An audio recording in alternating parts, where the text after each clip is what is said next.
Good morning student. देखिए आज का जो मेरा लेसन है ऑब्जेक्टिव का बहुपद है। तो बहुपद चैप्टर बनाने से पहले आप लोग को बहुपद का कुछ बेसिक क्वेश्चन को अगर हम समझा देते तो बहुत अच्छा रहता। सब बहुपद में आप द्विघात बहुपद, रैखिक बहुपद, त्रिघात बहुपद ये पढ़ेंगे तो उसका कुछ बेसिक होता है।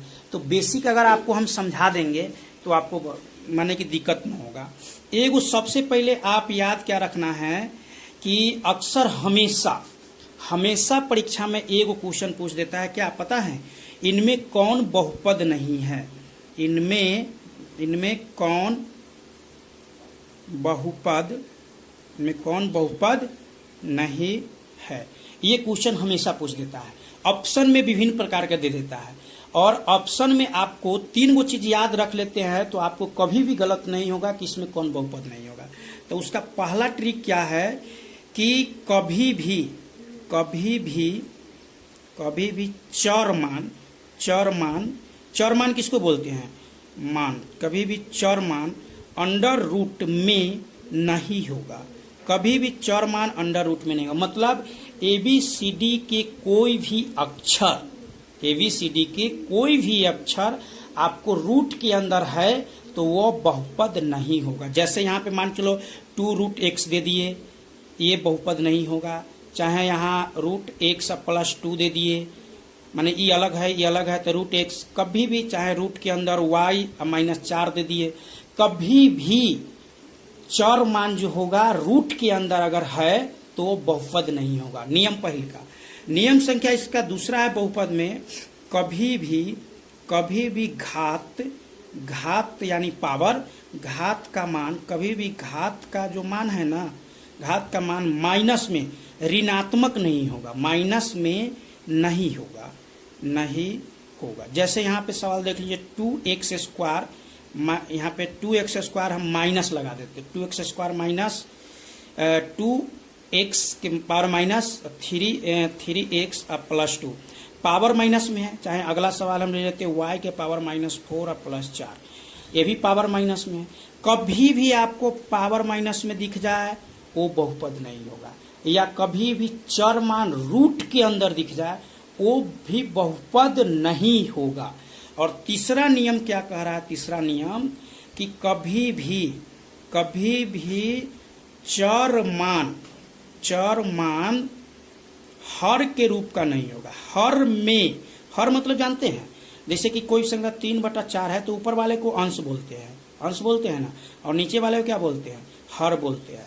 तो हर के रूप में कभी भी चर मान नहीं होगा, कभी चर मान हर में नहीं होगा, ये आपको याद रखना होगा। जैसे x + 1/x, देखिए ये x है तो कोई दिक्कत नहीं, लेकिन यहाँ बट्टा में भिन्न के रूप में, हर के रूप में ये चर मान है ना, तो ये क्या होगा, बहुपद नहीं होगा।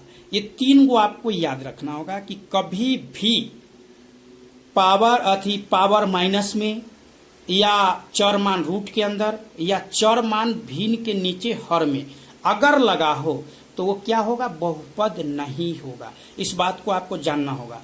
और इतना आप समझ लिए तो आपको परीक्षा में 1 या 2 नंबर कोई नहीं रोक सकता है। अगला नियम आप ये जानते हैं कि द्विघात बहुपद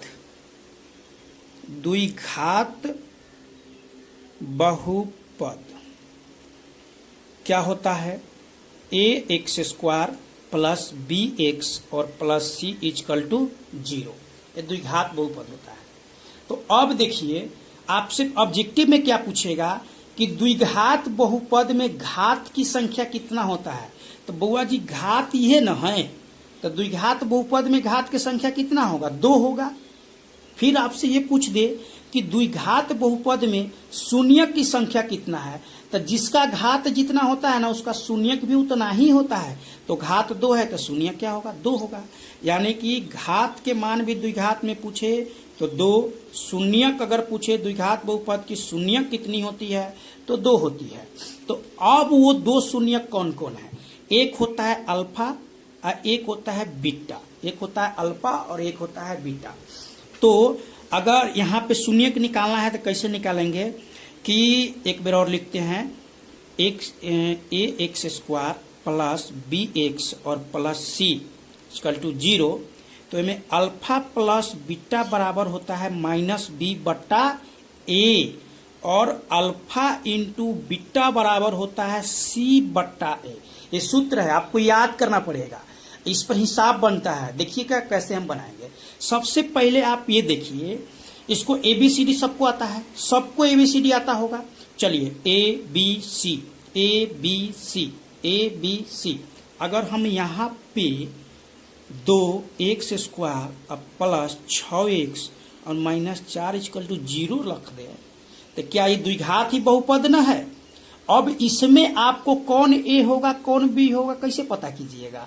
जैसे ही है यहाँ पे था तो ये हुआ है, ई बी हुआ है, सी हुआ है, वैसा ही ए का मान हुआ, बी का मान हुआ, सी का मान हुआ।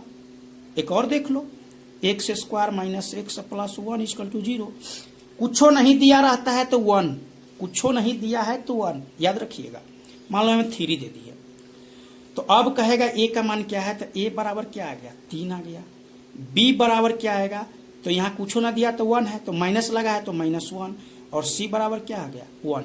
पहले बच्चा यही सीखिए, यही नहीं जान पाता है कि इसमें ए और बी का मान क्या होता है।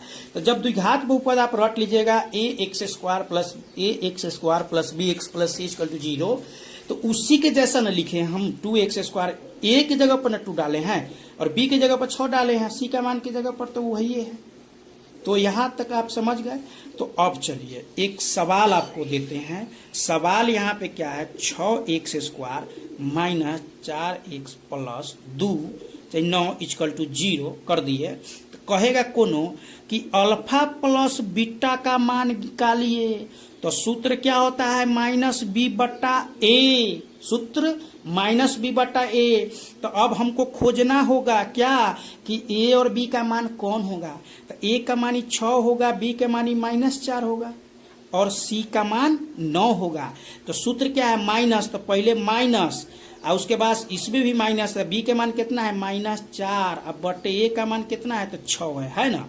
तो 6 माइनस माइनस प्लस 4/6 काट देंगे तो कितना हो जाएगा 2/3।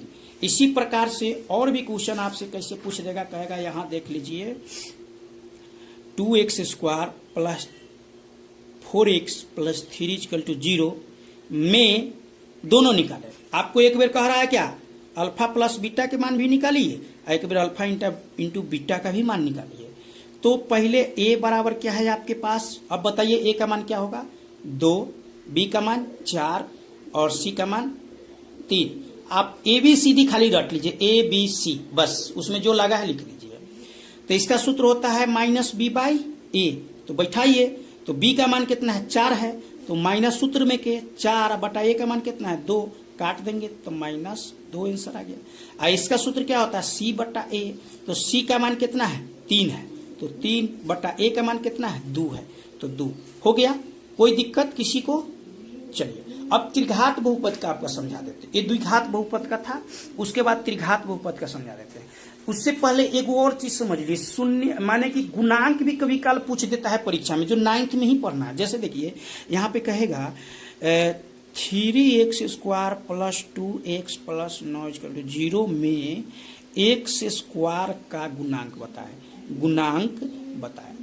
तो देखिए x यहाँ x स्क्वायर है नहीं है, यहाँ x स्क्वायर है नहीं है, x स्क्वायर कहाँ है यहाँ है, यहाँ है। तो x स्क्वायर के छोड़ के कितना बच गया 3, आंसर हो गया 3। x स्क्वायर के छोड़ के 3 बचा, 3 आंसर हुआ। जिसको पूछेगा यहाँ पे अगर मान चलो हम π/2 x square plus 3x minus 4 लिख दिए। अब अगर हमसे कह दे x का गुणांक क्या होगा, तो x यहाँ है तो इसका गुणांक 3 होगा, लेकिन कहेगा x स्क्वायर का गुणांक क्या होगा, तो x स्क्वायर छोड़ के क्या बच गया π/2, इसलिए इसका आंसर π/2 होगा। एक गुणांक है, नॉर्मल चीज है, आप लोग बना लीजिएगा। अगला चलते हैं, इसी में त्रिघात बहुपद का समझा देते हैं। त्रिघात बहुपद का व्यापक रूप क्या होता है, ax³ plus bx square plus cx plus d equal to 0। ये त्रिघात बहुपद का क्या है, व्यापक रूप है। ठीक, अच्छा, जैसे उसमें आप पढ़े हैं a b c, तो इसमें पढ़िए a b c d, a b c d, a b c d। इसका सूत्र होता है alpha plus beta plus gamma बराबर माइनस बी बट्टा A, alpha into beta plus beta into gamma plus gamma into alpha बराबर होता है C by A, और alpha into beta into gamma बराबर माइनस डी बाई ए। जिसका घात जितना उसका शून्यक उतना ही। हाँ, तो इसका घात का भी मान 3 होगा और शून्य का भी मान क्या होगा, 3 ही होगा। अब ये सूत्र है। अब इसी सूत्र पर हम सवाल बैठा रहे हैं। देखिए, जैसे यहाँ पे हम लिख देते हैं 3x² plus 3x cube plus 9x² minus 6x plus 4 equal to 0। तो पहले ए और बी सी डी का मान रख लीजिए आप। ए बराबर कितना होगा, 3 हो जाएगा, बी बराबर आपके पास 9 हो जाएगा, सी बराबर आपके पास माइनस 6 हो जाएगा, और डी बराबर आपके पास 4 हो जाएगा। तो पहल का क्या करा, अल्फा प्लस बीटा। देखिए, ये नहीं है कि सब पूछेगा, परीक्षा में कोनो एक को पूछेगा, कोनो एक को पूछेगा, तो सूत्र याद रहेगा तभी ना आप कीजिएगा। नहीं सूत्र याद रहेगा तो कहाँ से कीजिएगा। तो कोशिश कीजिएगा कि इसको याद कर ले, और याद होगा तब बैठाना है। जब सूत्र नहीं याद रहेगा तो बैठाइएगा कैसे। तो अब बैठाना कैसे है, पहले क्या कहा है, alpha plus beta plus gamma बराबर क्या होता है, माइनस बी बाई ए। ये सूत्र है। चलिए बैठाते हैं। तो माइनस सूत्र में क्या है, तो माइनस बी का मान क्या है, 9 है, तो 9 बटे ए का मान कितना है, 3 है, काट दिए तो -3 हो गया। उसके बाद दूसरा सूत्र alpha into beta plus beta into gamma plus gamma into alpha बराबर क्या होगा, सी बाई ए। तो सी के मान कितना है, सी का मान आप -6 है, तो -6 बटा ए का मान कितना है, 3, काट दिए तो 3 दूना -2। उसके बाद alpha into beta into gamma बराबर क्या है, माइनस डी बाई ए न है, तो माइनस डी का मान कितना है, डी का मान 4 है, 4 बटा ए का मान कितना है, 3। ये कटने वाला नहीं है, इसलिए इसका आंसर यही हो गया, ये त्रिघात का हो गया है यार। माने कि कहाँ दिक्कत है, अच्छा से तैयारी कीजिएगा तो बहुत अच्छा हो जाएगा। सूत्र पर आज बिठाना हम आपको सिखाएं, और ये बेसिक पढ़ा रहे हैं। अभी किताब का नेक्स्ट वीडियो जो मैंने कि भाग संख्या 6 आएगा, ये 5 भाग बन रहा है, तो नेक्स्ट भाग 6 आएगा, तो उसमें यानी कि आपको किताब का टोटल क्वेश्चन बताएंगे। कुछ और इसमें बेसिक है, वो भी आपको समझा देते हैं।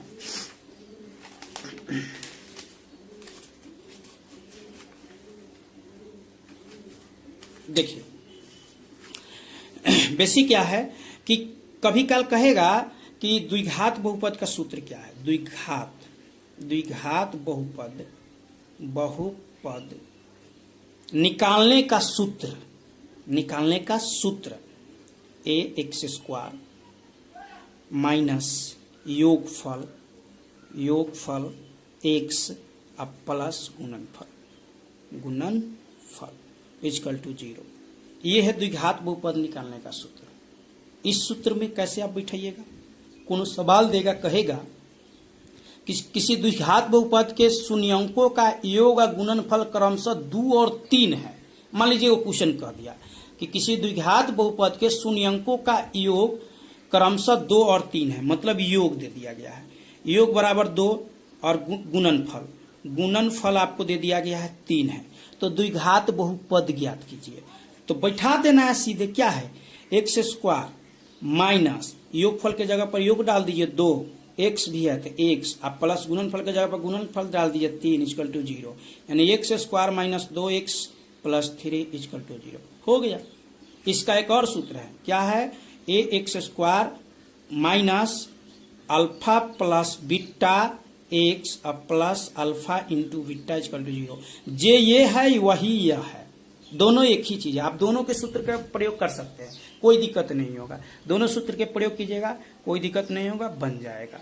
अच्छा, उसके बाद कुछ छोटी छोटी क्वेश्चन आता है, आप कहेगा इसका शून्यक क्या है, उसके बारे में भी आप बेसिक समझ लेंगे तो बेहतर होगा। जैसे सवाल हम ले लेते हैं, कहेगा कि x² माइनस 3 इक्वल टू 0 के शून्यक क्या होगा। तो आप पहले या कीजिएगा, तो x² बराबर उधर जाएगा तो 3, और x बराबर याद रखिएगा, जब भी स्क्वायर हटता है तो होने वाला संख्या के ऊपर रूट तो चढ़ता है, लेकिन प्लस माइनस के साथ चढ़ता है, तो प्लस माइनस √3, और √3 का वर्गमूल टूटेगा नहीं, इसलिए एगो √3 प्लस में आंसर हो जाएगा, एगो माइनस √3 हो जाएगा। अगला सवाल आपको ऐसे भी दे सकता है कि x² माइनस 11 इक्वल टू 0, चाहे 0 नहीं देगा सवाल में, इतने रहेगा, तो 0 अपना से लगाना पड़ेगा। तो फिर यहाँ कीजिएगा तो एक्स स्क्वायर बराबर क्या होगा 11, तो एक्स बराबर क्या हो प्लस माइनस रूट के अंदर 11, यानी कि एगो रूट 11 आपका आंसर हो जाएगा और एगो माइनस रूट 11 हो जाएगा। हल समुच्चय भी कह देता है कभी का लिखने के लिए। इसी सवाल को देख लो ना, हम लिखते हैं जैसे देखिए यहाँ पे 16x square minus 25 equal to 0, इसका शून्य कहेगा लिखने के लिए और इसका समुच्चय भी, दोनों लिख देते हैं। तो सबसे पहले 16x स्क्वायर बराबर कीजिएगा तो 25 होगा, x स्क्वायर बराबर कीजिएगा तो क्या होगा 25/16 होगा ना, 25/16 और x बराबर कीजिएगा तो प्लस माइनस रूट के अंदर 25/16, यानी आपका 25 का वर्गमूल टूटेगा 5, 4 16 का वर्गमूल टूटेगा 4, यानी कि प्लस माइनस आपका 5/4 आंसर आया। तो ये वो 5/4 कॉमा माइनस 5/4 ऐसे लिख दिए तो शून्यक हो गया। समुच्चय का दिया लिखने के लिए तो सीधे ऐसे लगा दीजिए, बस ऐसे लगा दिए तो क्या हो गया समुच्चय हो गया। क्या कोई दिक्कत? अगला नेक्स्ट क्वेश्चन में फिर आपको बेसिक में नेक्स्ट में समझा देते हैं। कभी काल इसका गुणनखंड तोड़ने के लिए भी बोल देता है क्वेश्चन, तो गुणनखंड भी आप तोड़ सकते हैं। तो गुणनखंड तो बाबू हार्ड होता है, आपको अगर पहले से गुणनखंड आता होगा तो होगा, और ना तो फिर हम नेक्स्ट वीडियो में जब हम क्वेश्चन बनाएंगे तो आप लोग को गुणनखंड तोड़ने का सिखा देंगे। और माध्य माध्यक बहुलक चाहे जो भी क्वेश्चन आपको अगर हार्ड लगता है वो क्वेश्चन आप पूछ सकते हैं, इसी का नहीं। अब इसके बाद आपको 12th हिंदी का क्वेश्चन लगभग 2 या 3 दिन के बाद आना प्रारंभ हो जाएगा। आप उससे भी पढ़ सकते हैं, 12th वाले भी स्टूडेंट पढ़ सकते हैं, मैट्रिक वाले भी स्टूडेंट पढ़ सकते हैं, इसलिए आपको जुड़ना जरूरी है। हम पूरा ये जो मेरे पास जितना ऑब्जेक्टिव है, ये ऑब्जेक्टिव का पूरा भाग बाय भाग पार्ट बाय पार्ट बनाएंगे, और एनसीईआरटी बुक मैट्रिक जो है मैथ उसका टोटल पार्ट बाय पार्ट बनाएंगे, इसलिए चैनल से जुड़ना जरूरी है। अगर इसके बाद अगर आपको अच्छा लगा है तब सब्सक्राइब कर दीजिए और सेंड कीजिए अपने दोस्तों के साथ से, माने कि दोस्तों की जगह। और नहीं अच्छा लगा है तो बगल में डिसलाइक का बटन है, आप डिसलाइक भी कर सकते हैं। जय हिंद।